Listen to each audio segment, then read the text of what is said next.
In this world, angels live among us. Many great invincible beings of immeasurable power, a bridge between us and the gods. These creatures are not as you might imagine them. While some are human-like in their appearance, most are alien. A sitting mountain, a giant boar, a hovering sphere. Each of the angels provides a powerful boon to the surrounding area and its inhabitants. They do not speak to us. They do not move. We built our world around them. They shaped our cultures. We rely on them. Until something dark came along. Now, one by one, the angels have been slain. The people of the lands around them slaughtered. A wave of death is spreading across our world. Only a few places remain as a final bastion of life. Only a few against an endless horde of oblivion. And within these few, a single band of unlikely heroes, bound by forces beyond their understanding. In this world, there is only a single word that describes their soul-bound connection.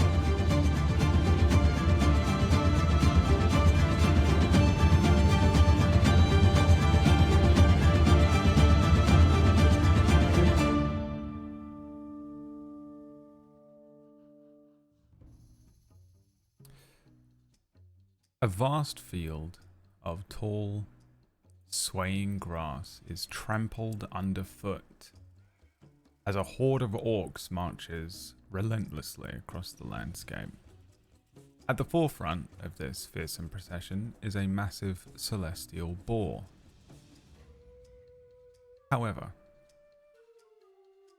this boar today gleams with a radiant light, which contrasts very sharply with the dark, rough figures trailing behind. The orcs are moving with a sort of single-minded purpose, their eyes fixed on the path ahead as they follow their divine leader through the wild expanse. Thrak sits astride his warg. The sway and the saddle of the beast, a sort of comfortable and familiar place. In one hand you hold the reins. Thrak, you open your other hand and look down. Something is in the palm of your hand. What is it? It's the small statue of the tower.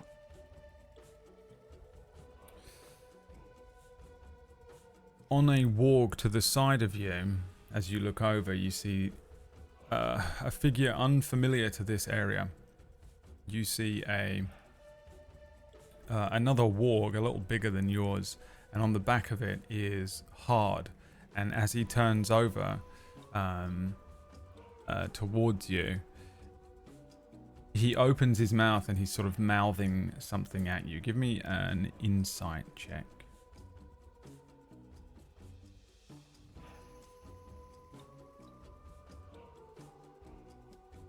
11. Just enough. He's saying, Thrak, it is time to wake up. Wake up, Thrak.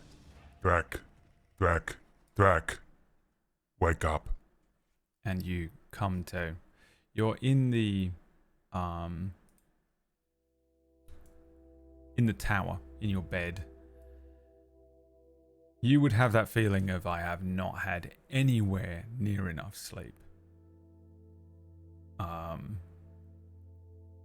You don't know how long you've been sleeping for. We know out of character it's been about 2 hours, so you've had the effects of a short rest, but you were trying to clear 3 levels of exhaustion, so you're still battered. You just feel absolutely exhausted. Gently kind of like rolling one of your shoulders with a large Goliath hand is hard. You look up at his white eyes, and he's kind of looking at you with a bizarre expression, the kind of thing that you might... It's not urgent necessarily, but it does seem that there's some urgency to his face.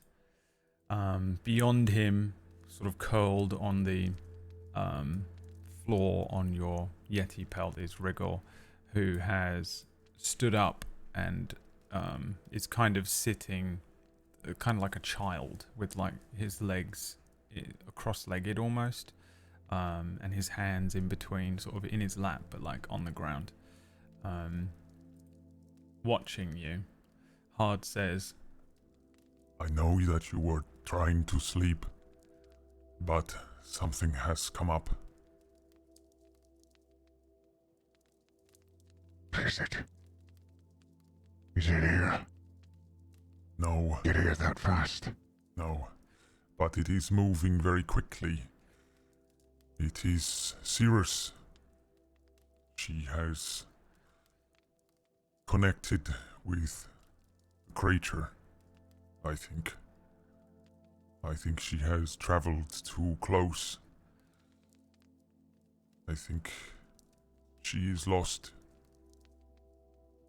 The others have requested your presence to try and bring her back to her body.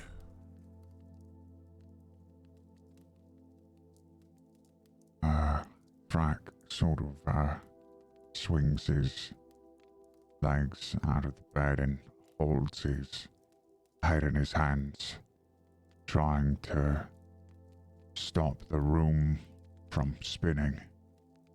And how much time do we have? I don't know. You, would have to speak to the drow, I think. But from what I overheard, it is moving quickly. This creature is very, very fast. And we are not, and may never be far enough away from it.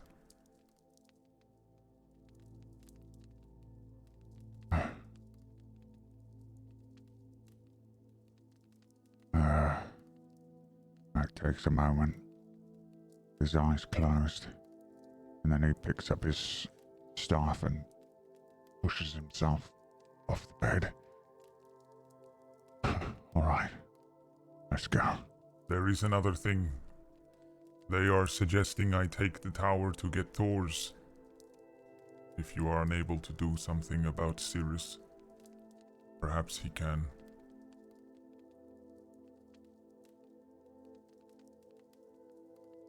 Can you do that?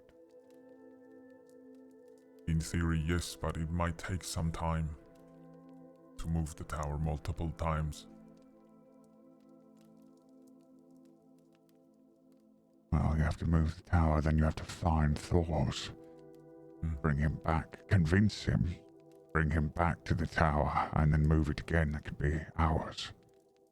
We also do not know the state Moon is in. For all we know, they are all dead.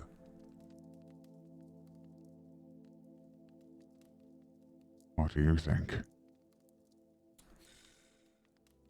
I get the sense that the Mordriel has not visited Moon.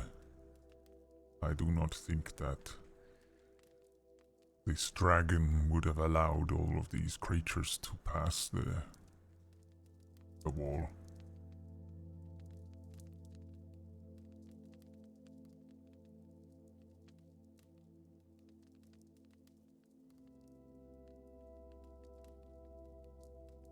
All right. Okay. Rack gathers up a couple of things from his room, and then I should go and see. Go and see about Sirus. I will. You should go. Go? Alright. I think you should. Yeah, no, I think you should take the tower immediately and get back as quickly as you can. It will be a race between you and him. Okay. I will do this.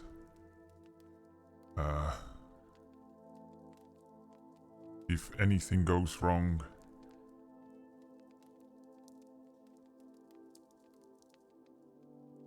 try and stay in this area, near the tower. I can protect us somewhat. The clock on the outside will tell you where the tower is. Right. And I'll exit. Yeah, you head down the steps and stairs. So does Hard as he follows you down. You head out the exit and through the doorway, and you hear behind you the sort of trap door open as he lifts it and heads down into the basement area where the wheel is to allow the tower to turn.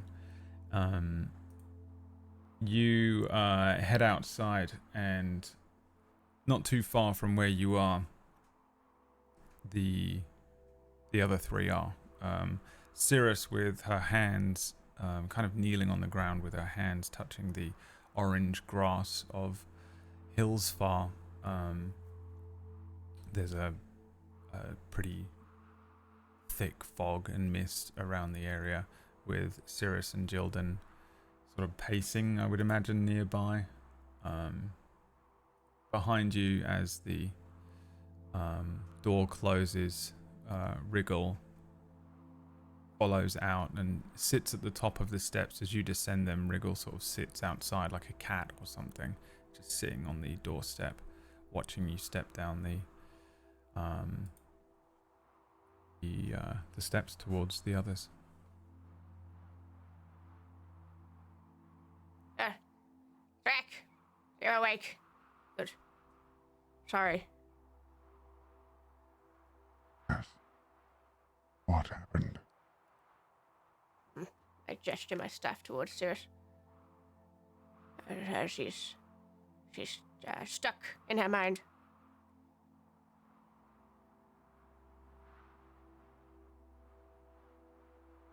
Stuck in her mind.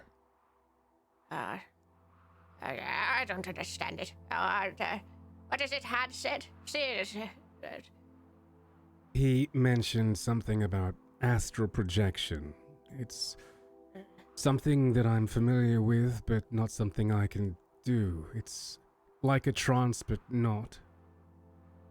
And apparently she tried to reach out yet again to this creature, this Mudriel.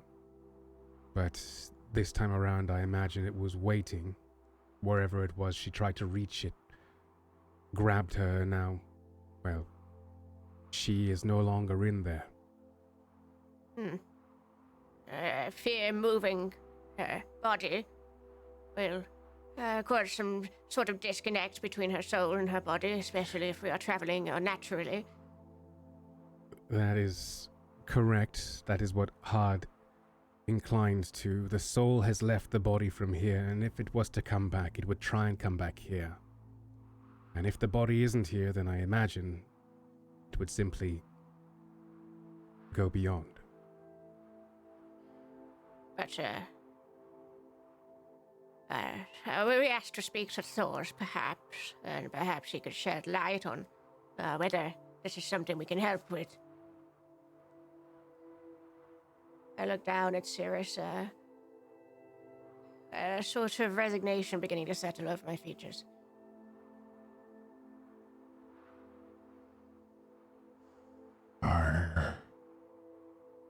No sure way of breaking this connection.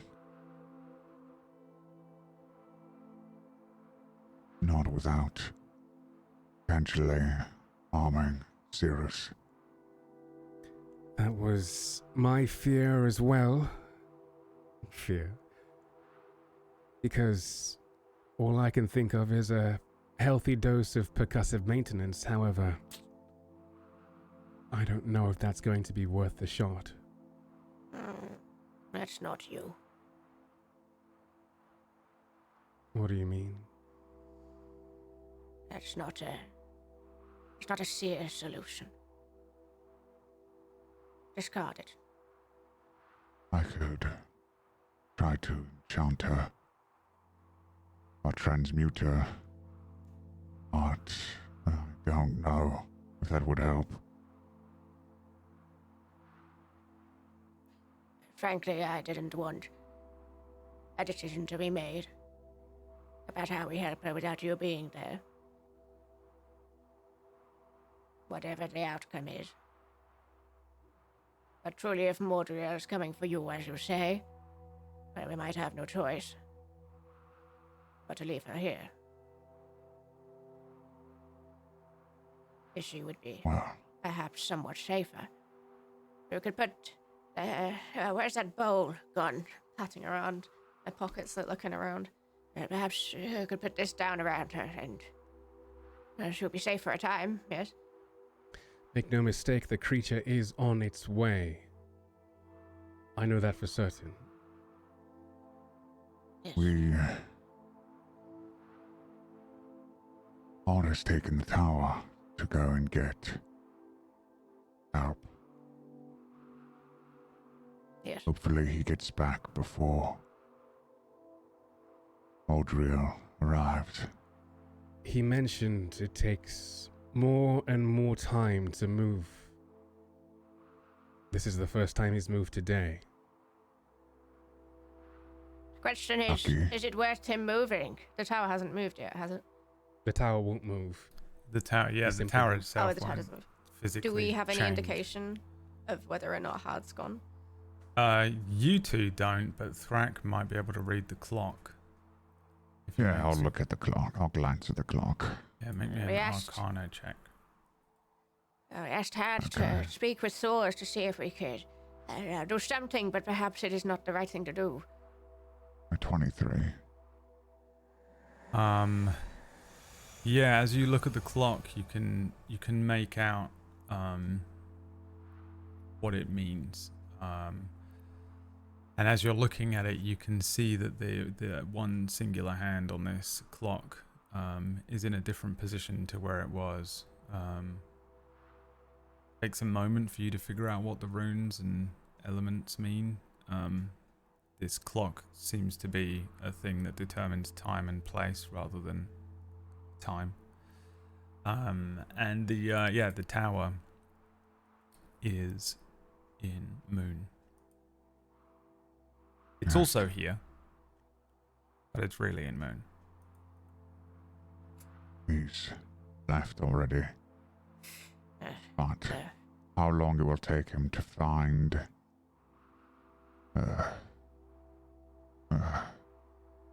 and he looks like he's struggling to think right now. Thor's. Yes, Thor's, yes. How long it takes him to find Thor's. I don't know. Let's just see. He mentioned that should he try to move too many times, the risk is greater. Death is one of them. He did not make it seem as if that was too far-flung a future as well. Fingers crossed that moving 3 times in one day is doable. Because I know not how fast angels are.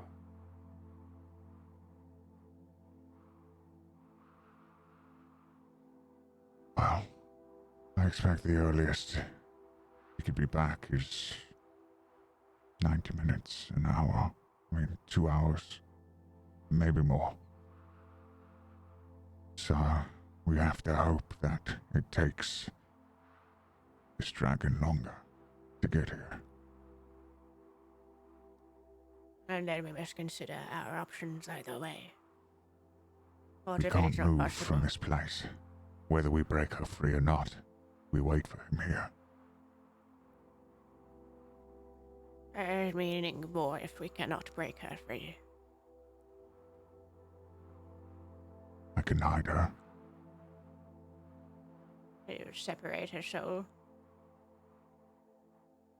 No. Or what if you sever the link? I look to Sirus.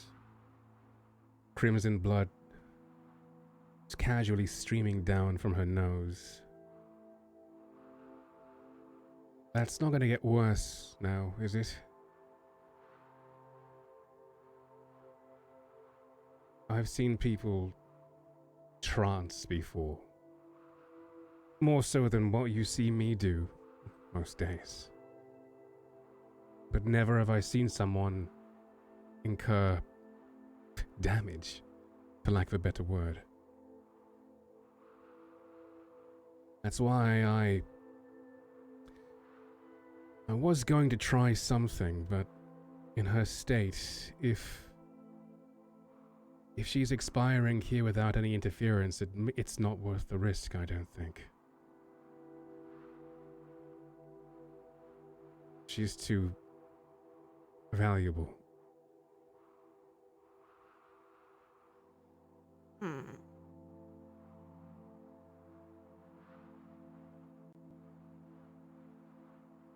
One must wonder if Sirus is exactly where she needs to be.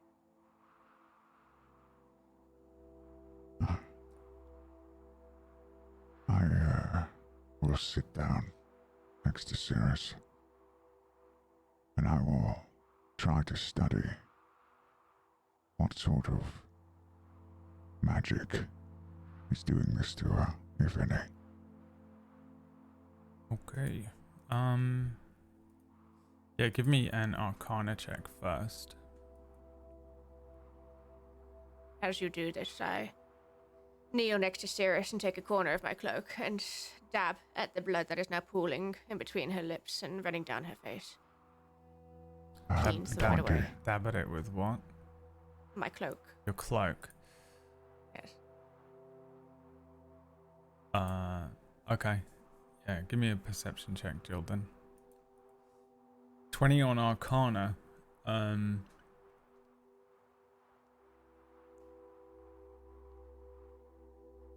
This is not too dissimilar to the thing that Sia mentioned, sort of an elven trance-like state. There seems to be more to it. You get the sense that, and I don't know how you're approaching this, just sort of logically, or are you sort of weave magicking this? I'm trying to discover what kind of weave is incapacitating her. You can see coming from the palm of her hand, the one that's touching the ground, almost like a thread of silver that seems to just head downwards into the earth, and just vanishes from sight. It's kind of a bizarre looking thing.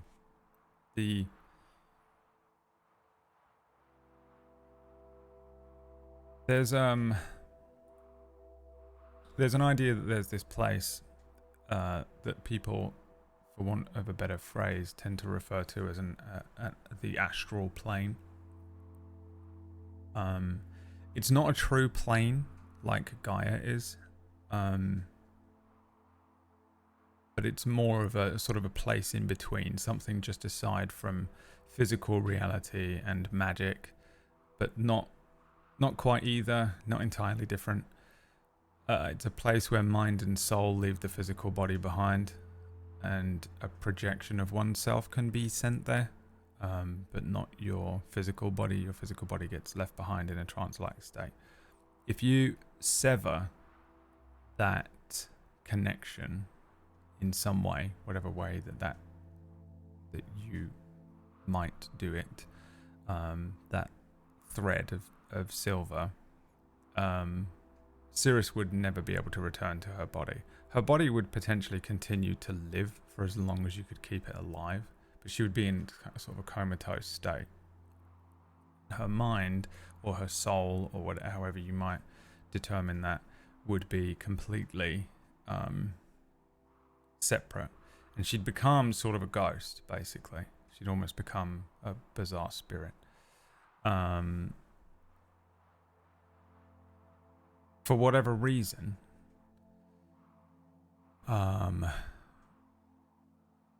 she is essentially not here at this point. I don't think that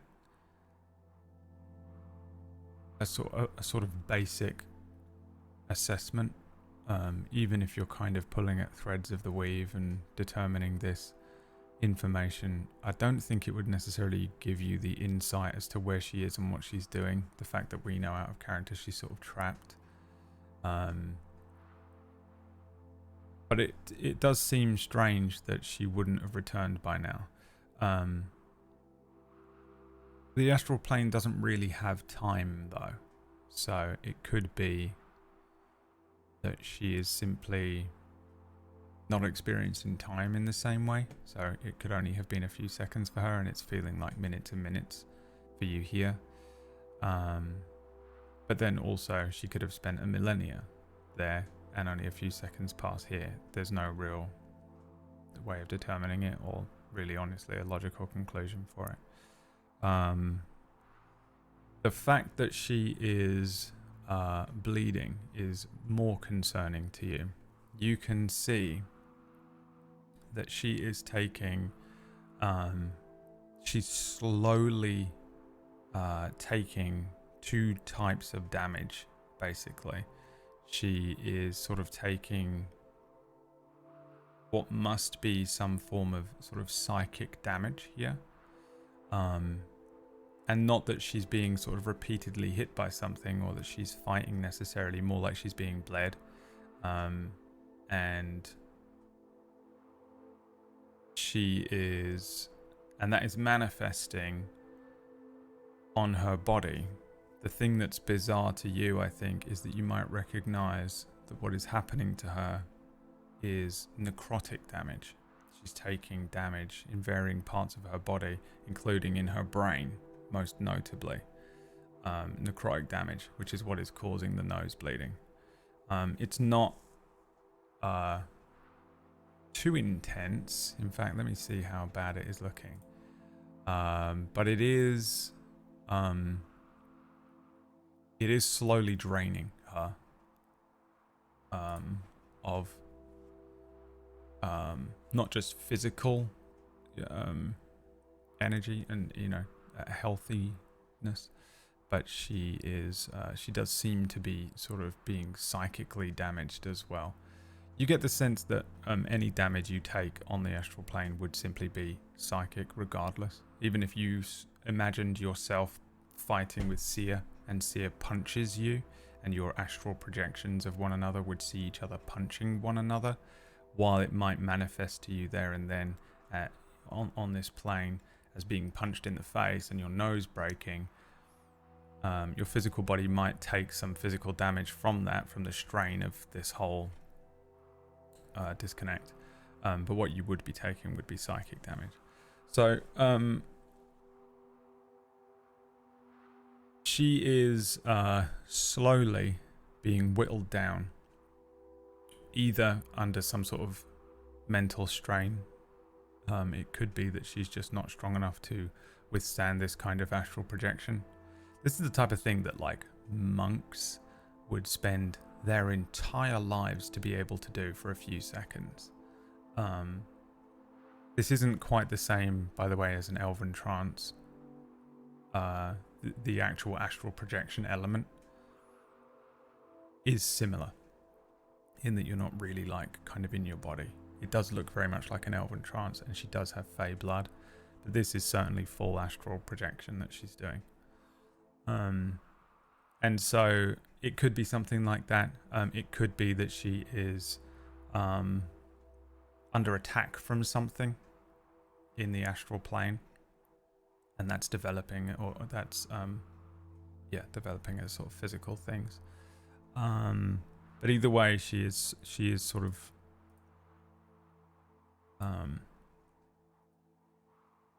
she's not looking too great. And the longer she stays there, or the longer this continues, the worse it will get. She'll either end up severely injured or dead. While you're doing this and while you're determining that information, Jildan, the blood that you wipe from her nose on your cloak is like a dark blue-green. Yes, blue. You can't see the blood on it, so if you were to soak up a bunch of blood, you wouldn't necessarily see blood on this cloak, or you would? No, you would. Yeah, it's You would? not midnight. Yeah. You see it seep. You take it away from her nose, and you see it spread much further than it should, running up this cloak, just continuing to fill it as if you were just holding it in lots of blood, and it was just pulling and pulling more blood and filling the cloak. It does slow eventually, but the huge amount of your cloak appears to be clogged with blood from Sirus's nose even as you take it away. I'm assuming I've never encountered anything like this before. Probably not. This isn't. There's not a normal amount of bleeding. I'd take my finger and I'd wipe it with my finger instead this time and watch to see if anything happens. Yeah, it comes off. Your finger is sort of covered in this blood. Even as your finger comes away from the cloak, more blood almost seems to run down your finger than you'd expect, like a smudge, right? Like as if you were just running your finger along some paint. But it runs as if someone had poured blood onto your finger. It runs down your hand over your palm. It's not. Is these dragon people don't have more blood than most folk, do they? Not that I'm familiar with, but do you not have a way to plug her up? Wait, Sorry, just more harm than good. minor retcon. For Seer and Thrak, there's just she wipes the tiniest little bit of blood away. There's no blood that runs up the cloak, and there's none on her hand. She's just saying and muttering all this stuff to herself about blood. Not that I can see. I mean, Just looking looks like at a it smidge to everywhere. me. And I don't think it would do her much good to stem the blood, surely. It would just clot inside and make more problems. I'm no healer. Or am I? Yeah, But this is requires everywhere. healing of some Take kind. some steps away and I'm wringing out my cloak now, trying to draw as much blood as I can out of it.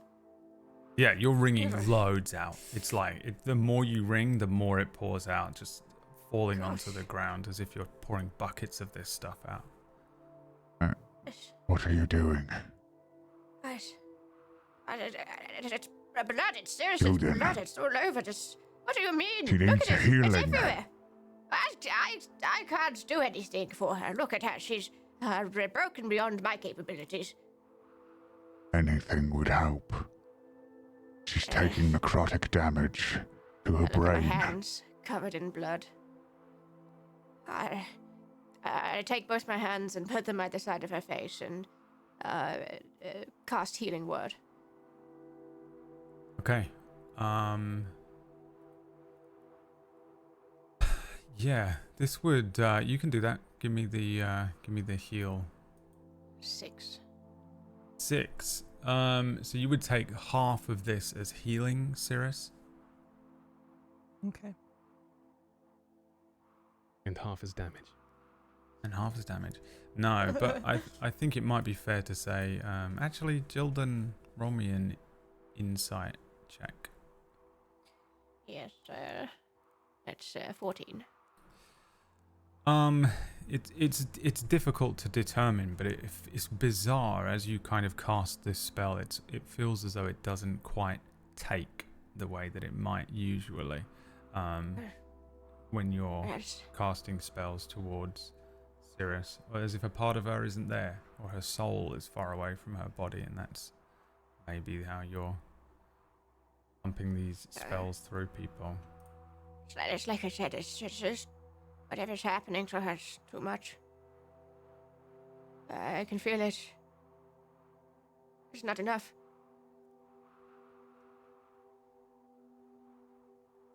Sure, you have some manner of healing in your bag of tricks.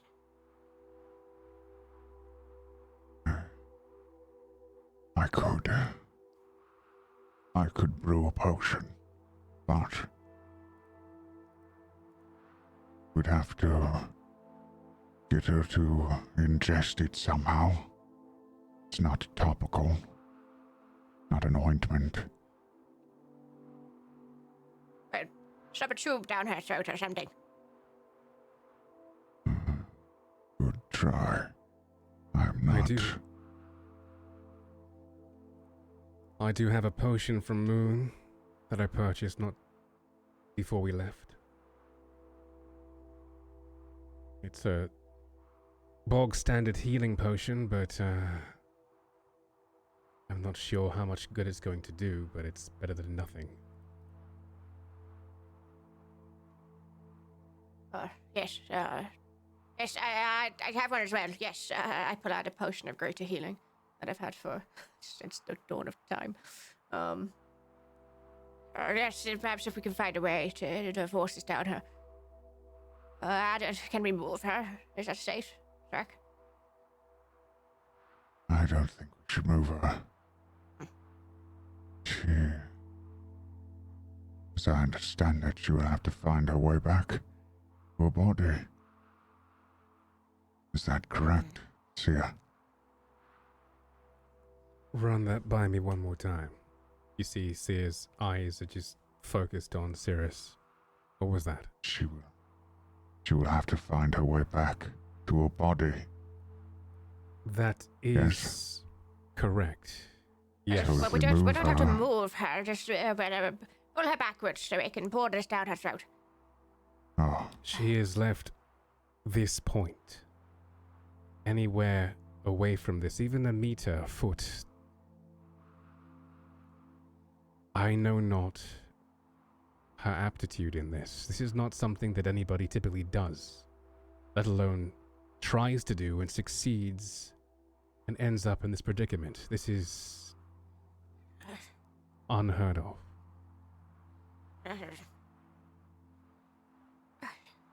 So much of this blood.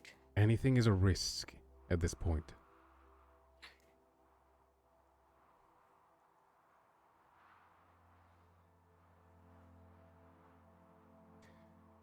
I walk up to Sirus,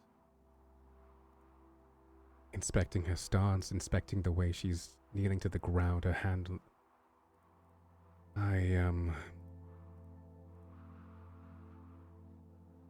I look up to the others and I just say, suppose there's a way to try and call her back, perhaps to let her know, at the very least, which direction to go, to take. Surely that's a Quura thing. Yes, that's surely they benefited from this bullshit. Right, this Quura birthright curse thing aside, is there anything at all in your, as you so aptly put it, bag of tricks that you think you may have that could help? I, as a drow, I was born with the ability to trance, to be here but not here, but still be here. I can't leave my body the way certain other more learned people or spiritual types can. Perhaps it could be a start, though, an anchor. But aside from that, aside from maybe perhaps, in a sense, joining with her, I don't believe I have what it takes myself to travel, let alone send a message.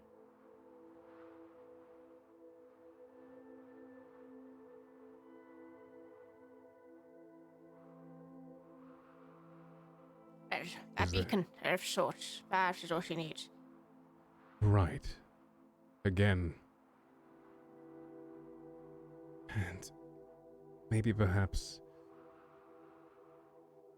I look at them again for a second. Maybe perhaps it's best if I demonstrate and see if maybe perhaps you follow my lead for once, perhaps. And I sit cross-legged in front of Sirus. I close my eyes. You see the 6 or so eyes on my forehead open for a second before shutting, almost reluctantly as my main eyes close. I reach out with my left hand and grab her own, the one that's not strapped down. And after a brief inhalation, you see this purple glow, this radiance, not quite, radiance is not the word I need. This cloud, this miasma emanate from me, almost like a gas, as if dry ice rising. But pink, purple, you can't really tell the color, ultraviolet. Regardless, you see this start from my chest where my heart should be. Rise, go up, following the course of my blood flow towards my left hand.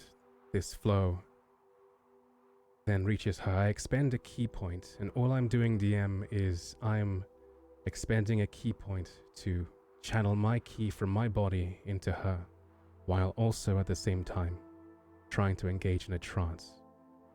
This, I'm not sure exactly the practical effect of it, but what I am trying to do is enact some sort of oneness with her body. Okay. And the intent is to become a beacon so that she can return? Or the intent is to try and project yourself as well?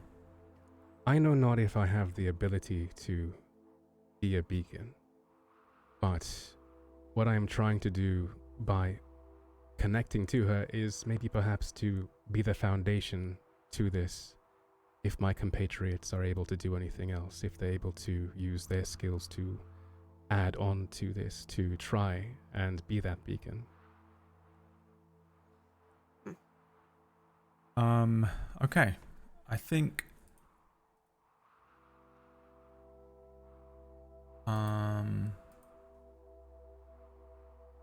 for your check, make me a wisdom. Just make me a wisdom check. Straight wisdom check? Yeah.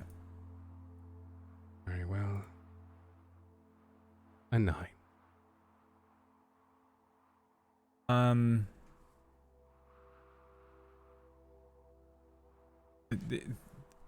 The parts of this that you understand, you know that she is in her own trance-like state. It's almost exactly the same as your trance-like state in terms of sort of the physical oneness that it takes to do this kind of thing. You know that she is projecting astrally.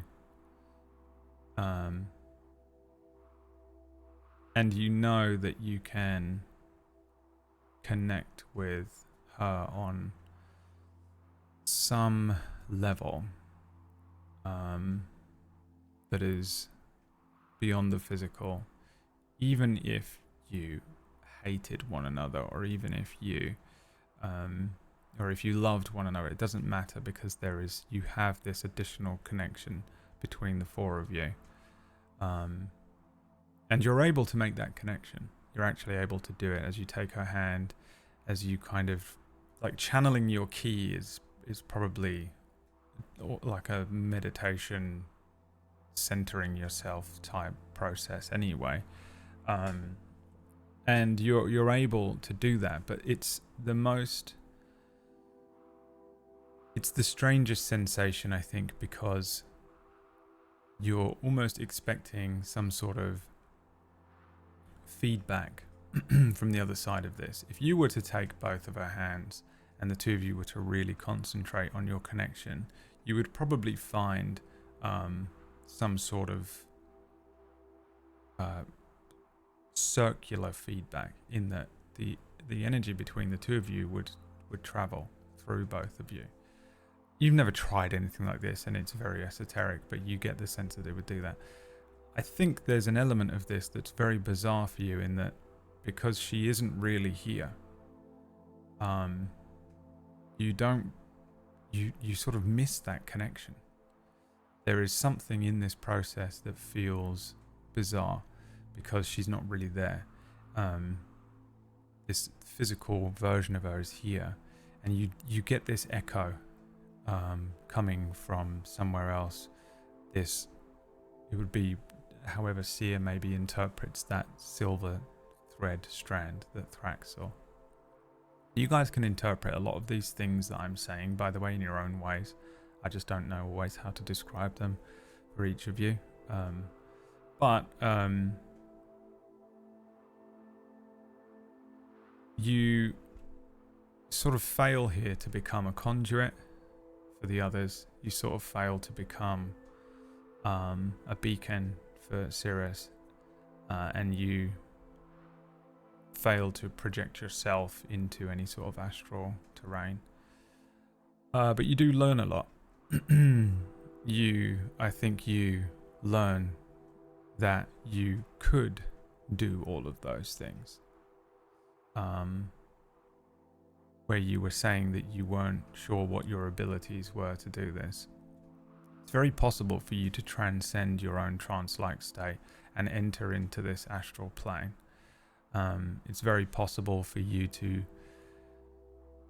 maybe attempt to do this in a different way, and maybe concentrate less on the physical element of Sirus, maybe concentrate on that thread, and follow that, either using it to propel yourself into this kind of astral projection and maybe find Sirus in that way, or to use that thread to send a signal to Sirus that she might follow back, or maybe even communicate through. However, in your failure, you do suffer some mental strain. Make me an int saving throw. A 20. A 20, okay. You only take half of 2d6 psychic damage is what this is.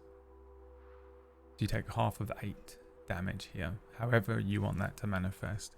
And it's just pure mental strain on a level of, it would almost be like if you tried to download too much information into a computer. You know, that kind of a thing. But again, you sort of learn what you learn here. So however that process looks and feels for Seer is kind of up to you. But that's what you learn. I think the others watching would likely see that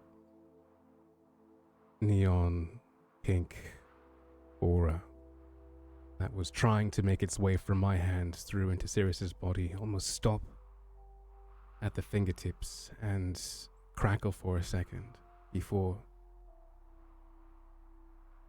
faster than it came out in the first place, go back towards me, back to my chest. You see me jolt with a start, and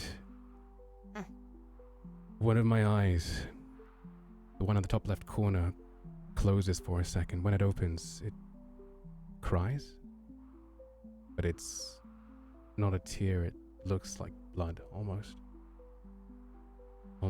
dark violet.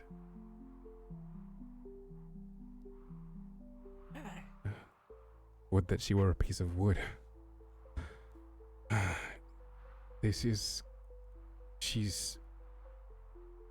I take a second to regain my composure.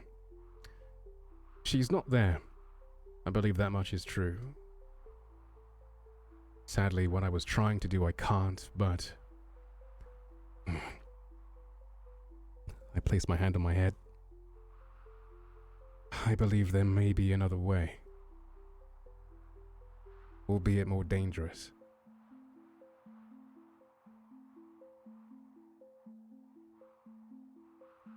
Well, we've tried at least. Sirus, roll me a wisdom saving throw, please. Oh my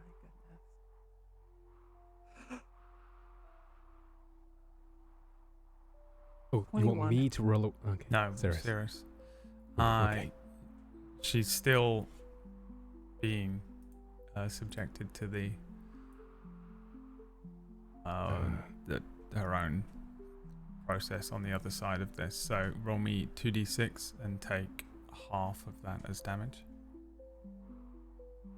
Okay.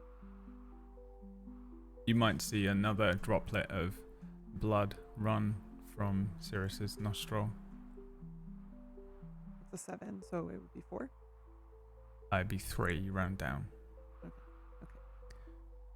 Upon seeing that, I look back at my two compatriots and I say, we do not have 90 minutes if this continues.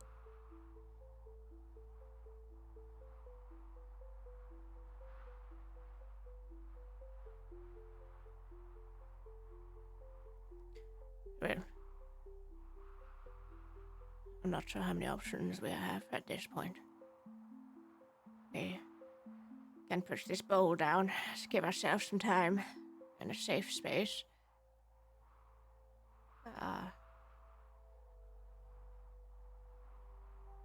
That's all I can think of. Otherwise, we just prepare ourselves for the inevitable. And I glance towards Thrak as I say that, and just noticing him likely swaying on his feet.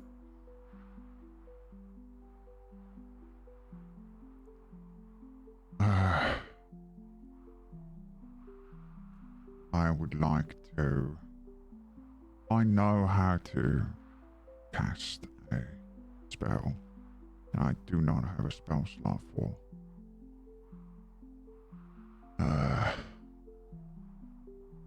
Is there a way that I can try to circumvent that?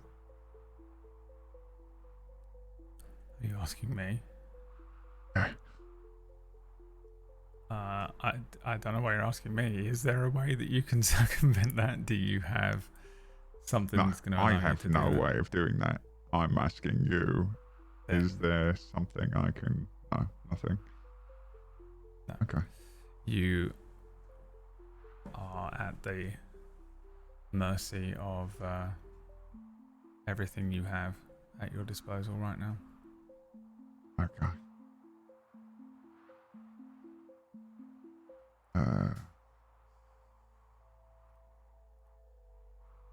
I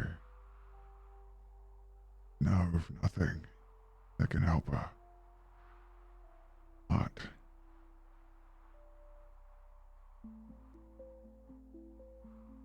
I don't know a lot about the Quura bond. Perhaps there's something there. Well, I did try and do things by my own merit without this bond. This bond. This bond, it is a curse, it is a burden. To be gifted something with no guidance whatsoever as how we could even possibly use it in our most needed hour. It is absurd. It is a cruelty. Do you have another Indeed. suggestion? No, and I am not blaming you or any person here. I'm simply expressing my disbelief. Disdain. And how does that help us, children? I have come up with solutions.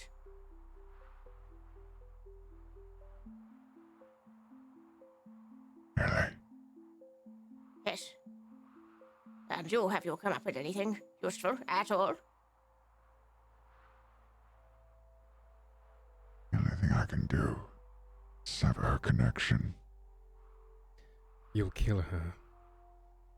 Exactly. This is not my forte. That's why I asked her to do it. That's none of our fortes. Well, I suppose we have no choice then, but to make it so. I walk in between them. I go back onto my knees. In fact, instead of going into a trance-like position, I seek to emulate the stance that Sirus is taking. Perhaps I go onto one knee, I put my hand on the ground, opposite hand to hers, which is firmly planted, keeping it stable. I put it to the side. I look to the others and say, maybe perhaps this thing comes with no instruction book because it's just that simple.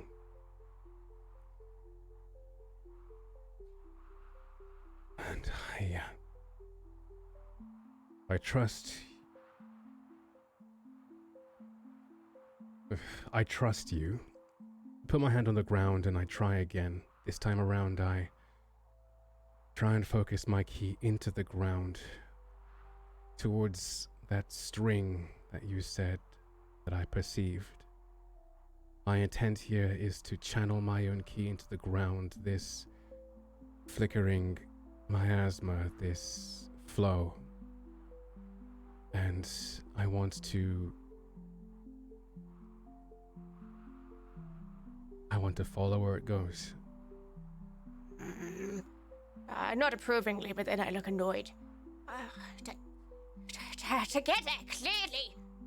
And I almost pull Thrak down and grab hold of your Seer's hand and grab hold of Thrak and make sure one of us is connected to Sirus.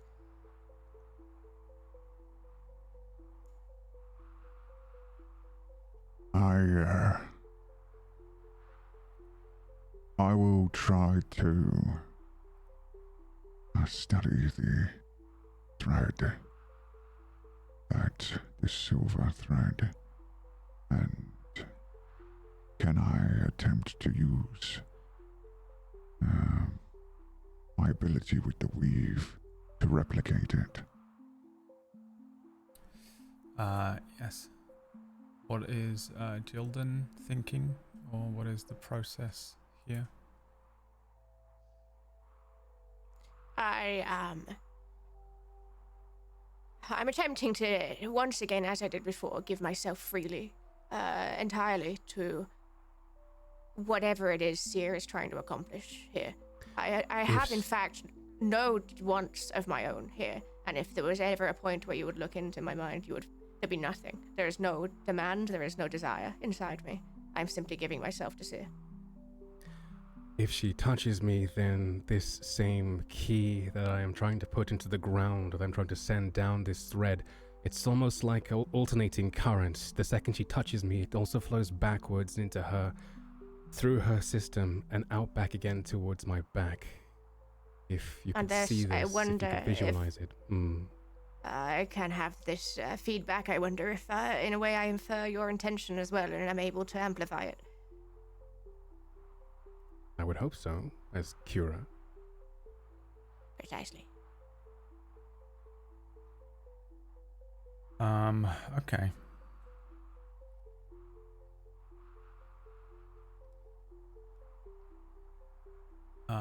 Sirus, make me a wisdom check. Seer, make me a wisdom check. Jildan, make me a wisdom check. And Thrak, make me an arcana check. Please be over 10. Why is it always 9? 22. You can add the number that Sirus rolls from her wisdom check to your check. Big? 14. 14. Oh, okay. So Jildan's is a 36. Eesh. Seer's is a 23. 23, yes. Thrax is a 24. Yeah, you have disadvantage, so the 15, but you can add Sirus's wisdom check to this.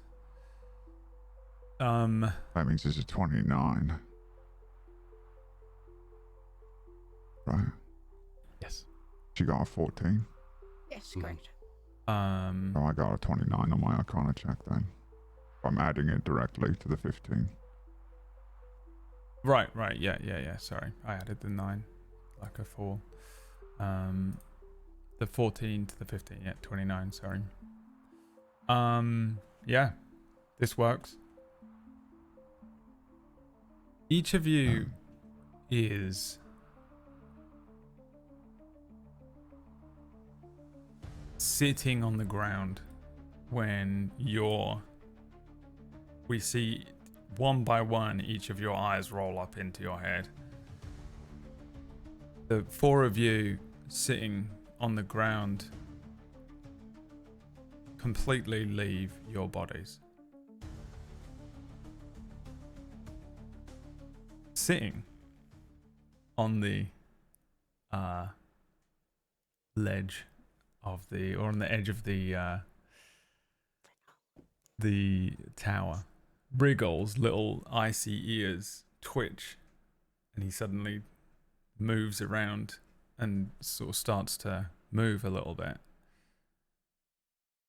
confused as to where you went.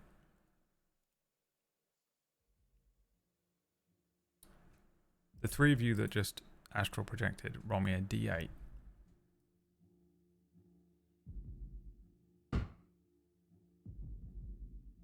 Seven. It won. A 7. Ooh, okay.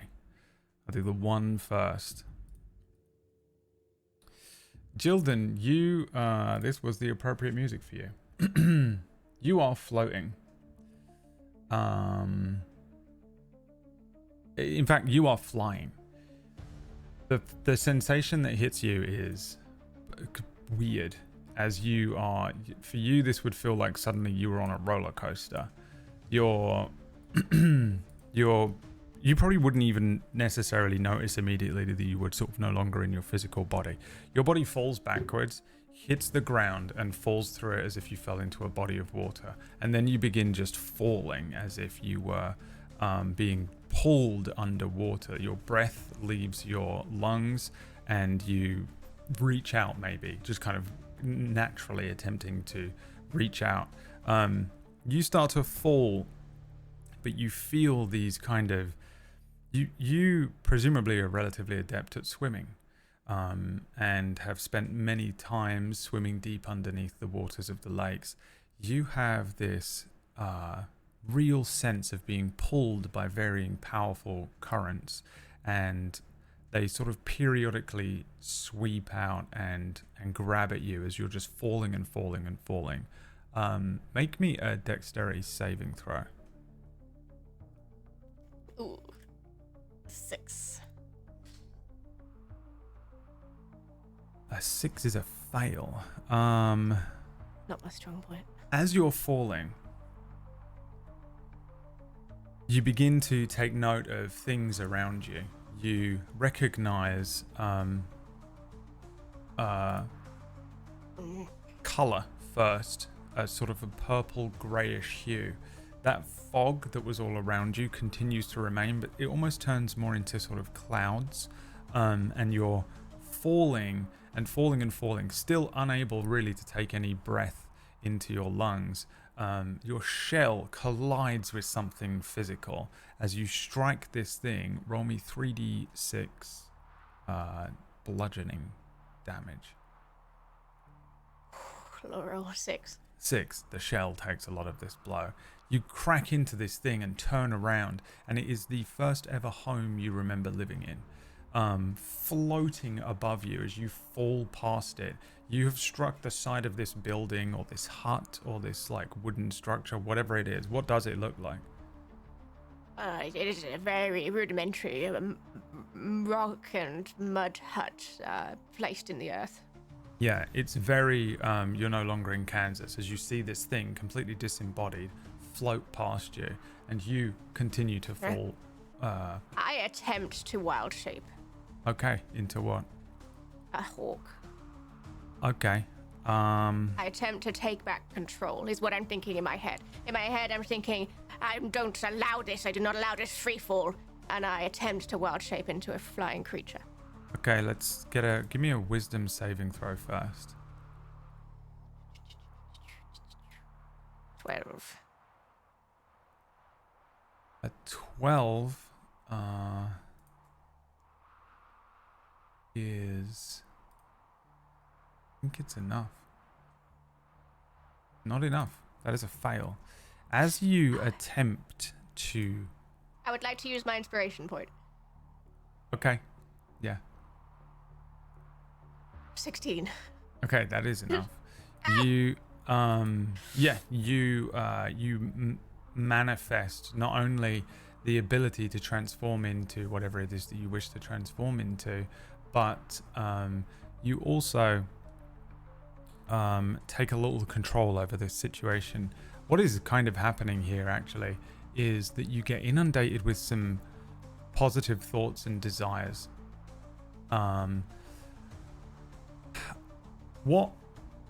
First of all, what do you turn into? Second of all, yeah, go. It is a hawk, largely with a slight armored ridge along its back, like a set of scales. Yeah.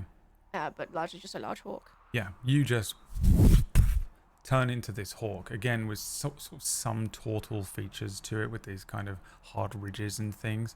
And as you're falling, you're for the first time able to take some control as you turn over and begin to glide rather than fall. The sense of taking control allows you to breathe again. You take in a breath through your beak, through the huge nostrils or whatever they are, the holes in the beak that a hawk has, and you feel that sense of relief as you're finally breathing once more. A breath of full, fresh air hits you, and your landscape around you continues to be this kind of wash, this sea of purple and grey, these mists, almost clouds about you that continue to fall past you, and you notice that there are lots of things in the air around you, and we're going to call it air, and they're just bits and pieces of reality that are just broken off in different chunks, sort of like islands that are floating through the air. Some of them you recognize, some of them you don't. At first, as you kind of take control here and begin to glide, it's a bit of a shock, but again, you get this bizarre sense of calm, and you get this bizarre sense of positive thoughts and desires that will act here as a sort of protective barrier for you as you begin to glide downwards. I think this is a very uncommon feeling for me. I think I would start to feel euphoric just at the very weight of the negativity being lifted. Yeah. Around you, varying bits of this terrain will shift and change into positive aspects of your life. What do you see as this hawk glides past? Just fragments of your reality. I see a glimpse of Elnaeus as he appeared to me originally, and the mud hut we shared for a time. I see the slight glimpse, the elves inside the wood that nursed me back to health again. Them sharing their customs, gifting me this cloak with the moon symbol just rains down past me. I see glimpses of Sirus, and even in fact Thrak and Seer. I see us laughing together, comparing our scars and these moments we've shared together. I see Moon and my feet being scrubbed by Binkle, and I see my word puzzles and those are the quarters I shared there for over a year, and the trinkets I collected. Yeah, there are 3 sort of silver threads that are weaving downwards ahead of you that you could follow. You recognize these threads to be the threads that connect to Sirus, to Seer, to Thrak. You have your own thread that is behind you. The further you go, the more it's unwinding. Just wherever you move, it goes, leaving a trail behind you. Would you like to follow those threads or go elsewhere on the astral plane? Yes, I'd like to follow those threads, and then I would also, and it may be a little bit unorthodox, I'd like to cast, I can't cast, never mind, I'm in wild shape. Never mind, I will follow the threads. Okay. Okay, Sia Hello. and Thrak, you two actually sort of do this together. The two of you share a bizarre psychic bond. You don't start suddenly falling like a trapdoor has opened up below you. The two of you start moving through a cavern. The cavern is unlit. There are no sconces or anything with fires in, but there is sort of masoned stone underneath where you are walking. Part of that masoned stone is recognizable to you, Sia. It looks very similar to some of the bits of stone that move through the natural caverns that are around Menzoberranzan.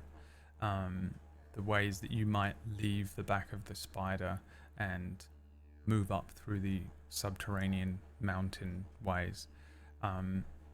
The symbols and masonry just give you a sense of memory of that space.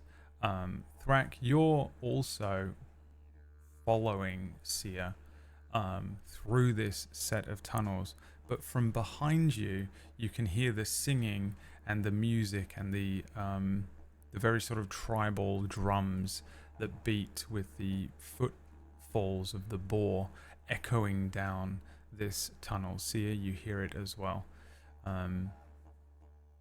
The two of you can move forwards into the darkness or backwards towards the sound.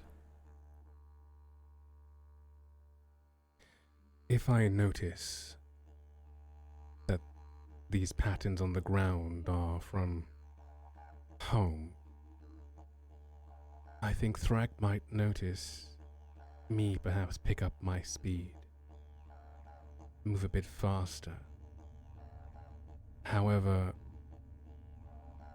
and this is up to the DM's discretion, but I'm not going to be moving faster towards where Menzoberranzan would be, but in the opposite direction, where that might be. Okay. Thrak, what are you thinking? He sort of thinks that. What are you thinking at this moment? I'm trying to discover if there's any indication where Sirus is and where Jilden is. Really, there is only what you see at the moment. You're kind of in a bizarre cavern, some masoned stone underneath, and the sounds of the pack behind you. I'll keep moving forward. The sense of trying to find Sirus or Jilden washes over you, Sia, almost as if they were your thoughts, but they're clearly not yours. And Sia's sense of trying to get to this place, Menzoberranzan, washes over away from it. Get away from the place, washes over you, Thrak, at the same time. You completely mind meld and share these thoughts. Well, I believe we're of one mind. We need to get out of here and find them wherever they are. It feels like you say that, Thrak. You feel it, and you're aware that you didn't. There's a bizarre split to your mind as he says that to you.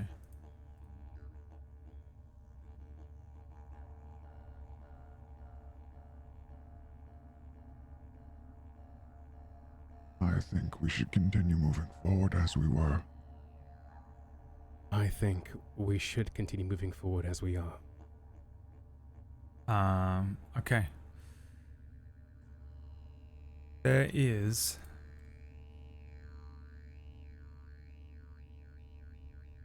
a strange set of relics or memories that sit ahead of you. As you start moving through these tunnels, they seem to go on endlessly, and they twist and turn. At points they go upwards, at points they go down. There are points where you're almost sliding as it's become so steep. Again, the thoughts of like approaching these things, you're completely sharing each other's initial thoughts. Manifesting as you start moving through these halls and these tunnels are these strange relics and memories from your pasts. What do we see from either of you? A couple of each. They don't have to be important. They can be mundane. Just things that might remind you of where you were Walking brought through up. the streets of Menzoberranzan.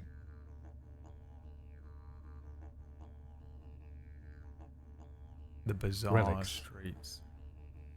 Relics, memories. Things are manifesting around the two of you. The further you walk, filling out this tunnel. Piles of war skins, patterns. A vial of poison. The tusk of an elder taken in battle. A rack of weapons. Ready for soldiers. A spear is thrust towards you, Sia. Make me a dexterity saving throw. Okay, dexterity saving throw. 26. 26. You avoid it. Thrak, make me an intelligence saving throw. 12. Sia dodges out of the way. The spear is being thrust forward. You see in front of you this very lean, very muscular drow figure. They have a headdress on that completely obscures their entire face. They have these like very tight form-fitting black leathers that kind of run down their body. Extremely long legs, but quite muscular, especially sort of thick at the top, as if they were like really good at kicking or jumping.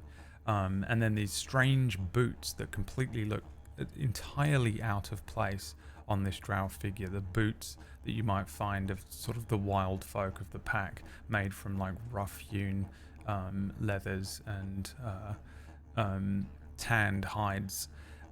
This spear thrusts out of the darkness suddenly. Sia just naturally dodges out of the way, and it pierces Thrak in the stomach. Roll me 3d6 and take 3d6 piercing damage here. Good rolls. It is good rolls. You take 15 piercing damage. Sia, you can Yes. choose to take half of that if you want.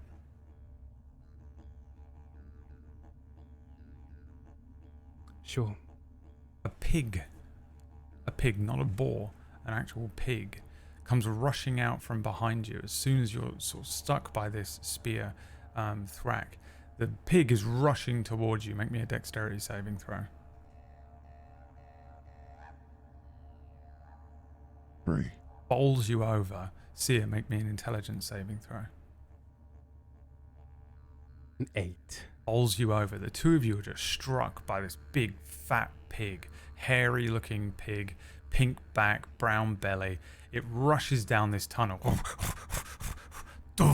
strikes Thrak, strikes you, Sia. The two of you just bowled over almost comically. You strike the sides. A couple of these spears that were like lined up on the side clatter to the ground. The individual that had stuck you with the spear is gone. You hear the pig rushing down the tunnel, echoing off into the distance.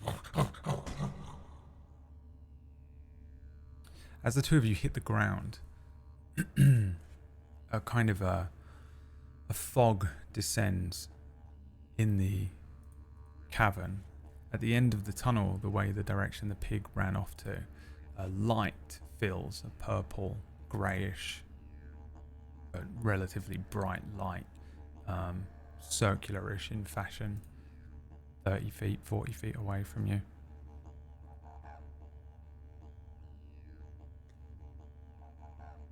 What do you think? Well, I'm happy to follow you. Right then. Follow me this way then, as always. If you say. The two of you start to move towards this hole. It gets so big, and it's a bit like that sensation of moving from room to room in a dream. As you approach this, you no longer are inside of a tunnel.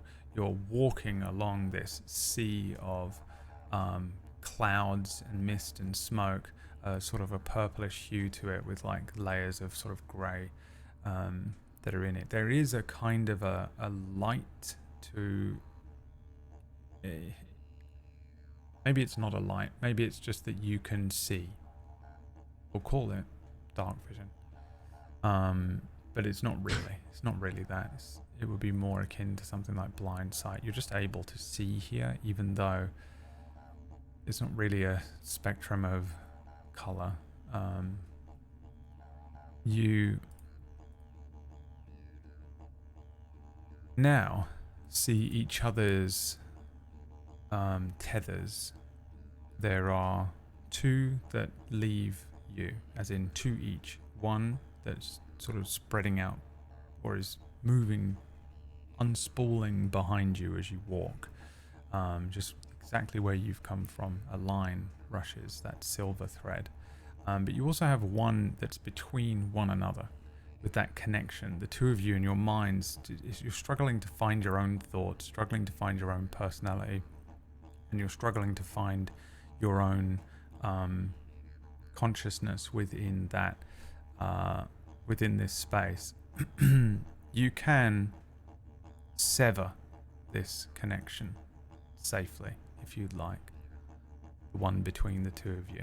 There is another thread that has already spooled out ahead of you, very far ahead of you, that you recognize to be Sirus's thread.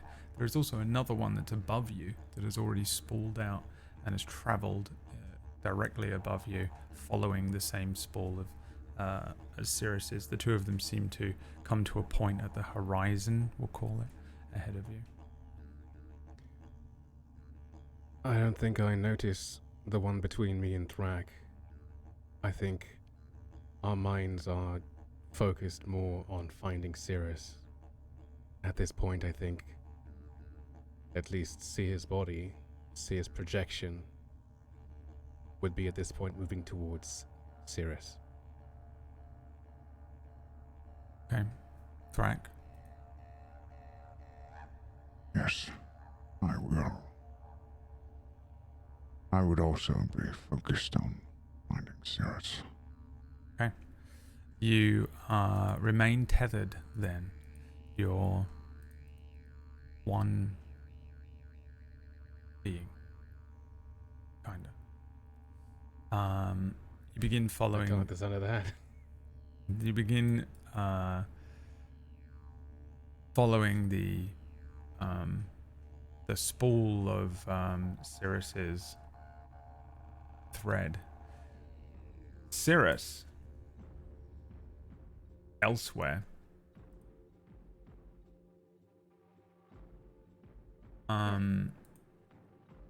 make me a wisdom saving throw.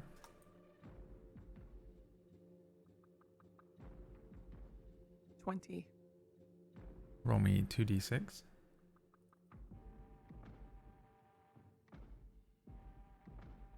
9. Okay.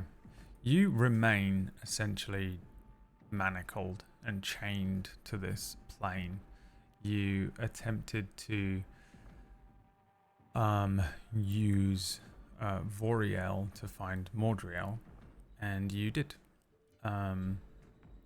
However, you brought yourself so close to a being that was far more adept at understanding what is going on here, what this place is, and Mordriel, as you have done, provided a sort of astral projection of himself. Here, your astral projected form, and he had a brief conversation, and then you recognize that he took control over this domain around you and tethered you to this place. There are sort of shadowy, really the only true black contrast here. There are some very deep greys and there's very deep purples as well as like whites and light. But the only real sort of blackness are these kind of tendrils, these tethers, these shadows that are binding you in place. And while you understand there is a physical projection of your body in this place that isn't really real, it is holding you in place. You're also just being subjected to a sort of a weakening effect. Something is decaying your life source and your energy, and slowly but surely you're taking bits of damage. It might feel, I think here in this plane, it would feel as though you were being decayed by a necrosis, and a literal sort of death energy that is just weakening you and causing you this physical harm. We know that it's sort of psychic and that it's affecting your body. Maybe you're not aware of it. And you take 4 damage here, 4 more damage. What are you doing in this time? Yeah.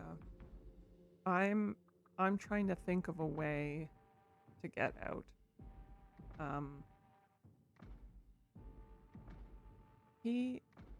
He's no longer here. Is that right? Or is he still somewhere in the cloudy, ephemeral? It doesn't appear to be, like neither his larger dragon form nor the more kind of humanoid form he attempted to take on has manifested near you, but these tendrils are still here, and you're also still being weakened by the effect of sort of quote unquote being near him. So I'm just gonna give you that he kind of is still here. You get the sense that he is still here, but that he doesn't appear to be sort of focused and actively present. Okay. You get he's got a bit of there's a feeling of a sense of him. Yeah, okay. I might need a reminder quickly. My hands are black. Yeah. Because I have had dreams in the past, if I remember correctly, of shadow, and they like inked through my hands, right? Yeah. I think one of the things that I'm doing is I'm trying to see if maybe I can pass through the manacles with my blackened hands somehow. Like if I focus really hard on the connection of how they became that way.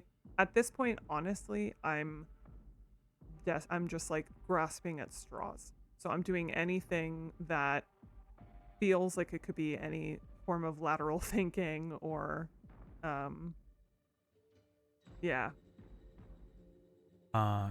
okay. Make me a wisdom check. Okay.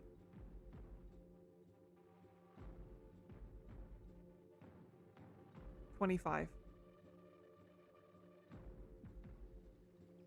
There is a sense of calm that washes over you. Around you, manifesting beside you, is the lake that surrounds Voriel. But not as if you're stood by the lake and not as if you're on the edge of it. You are at the very center of a lake. You are where Voriel would be. The lake quite literally manifests, as far as you can tell, spreading out around you entirely. A huge sort of sense of power washes over you. You, in a moment of panic and a moment of sort of frustration, maybe summon up this energy, but you do. You pull together the strength of a mountain, And in doing so, you maybe kind of expect that you might want the physical strength to break free of iron manacles, but simply all that happens is your hands go, your wrists go through the smoke.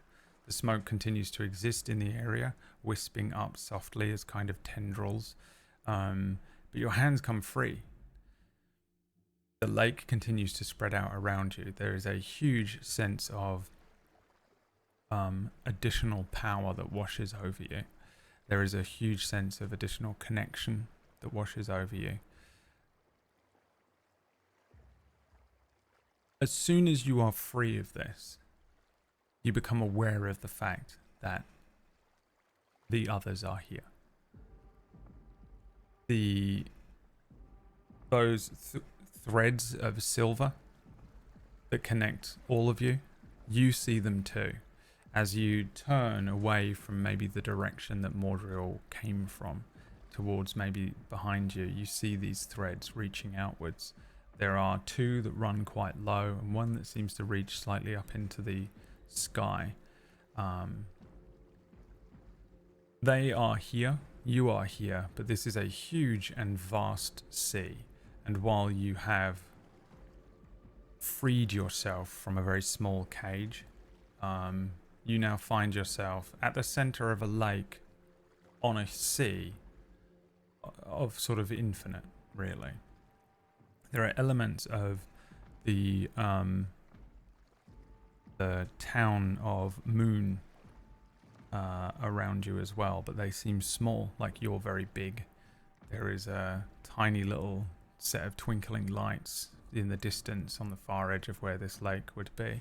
There is the sense of a cold wind blowing in that kind of chills you a little bit. I'm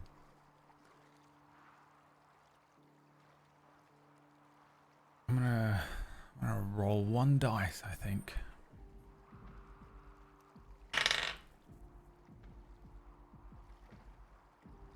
That's always an awkward number to figure out.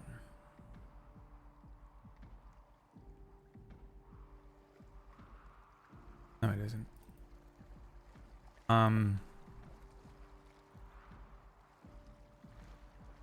He's aware that you've broken free. You're aware that he's aware that you've broken free. The others are behind you. Mordriel is coming for you. What do you do? Yeah. Oh my god. Shit. I run towards them. Okay. Roll me a D8.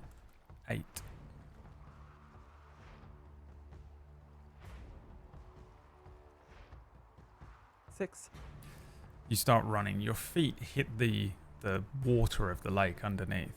Your whole leg sinks so far into this. It's bizarre. You know that horrible feeling of you expect it to maybe be an inch or something of water, but your whole leg goes down up to your knee.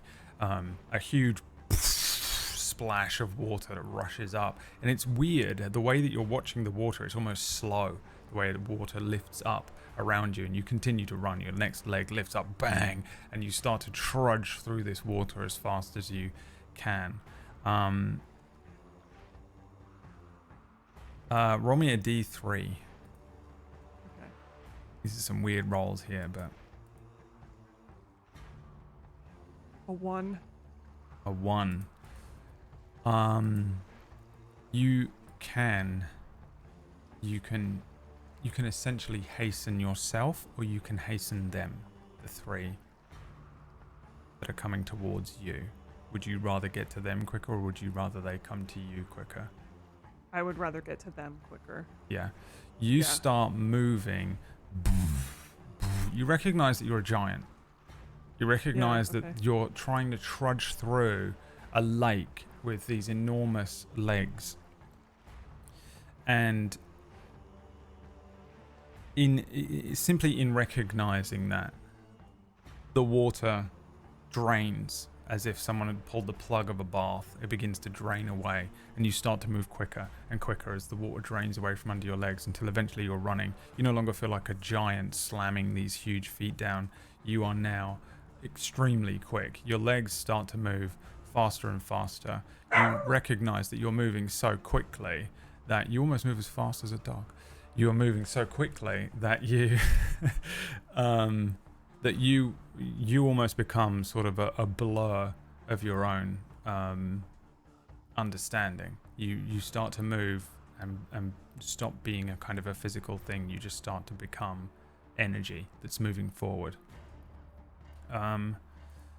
The other three, if you could return. The two of you that would be, let's say, ground level, that are not a hawk, are moving forward following these two threads. Hawk Jilden comes into view above you, gliding, being sort of lifted and buoyed. You don't actually need to really use your wings as a hawk here. You're actually just gliding and being pushed by what is essentially psychic currents, just energy periodically sweeping upwards and allowing you to be carried forward. It's very, very easy for you to maneuver around this plane. And I am Jilden. jubilant. I am spinning. I'm doing like insane little hawky tricks. Above you, Jilden is doing all this mad stuff. The two of you that are moving forward, are you guys walking, running, sprinting? What's the sense of urgency? Urgent. We need to get out of here. Okay. Roll me D3. All three of you.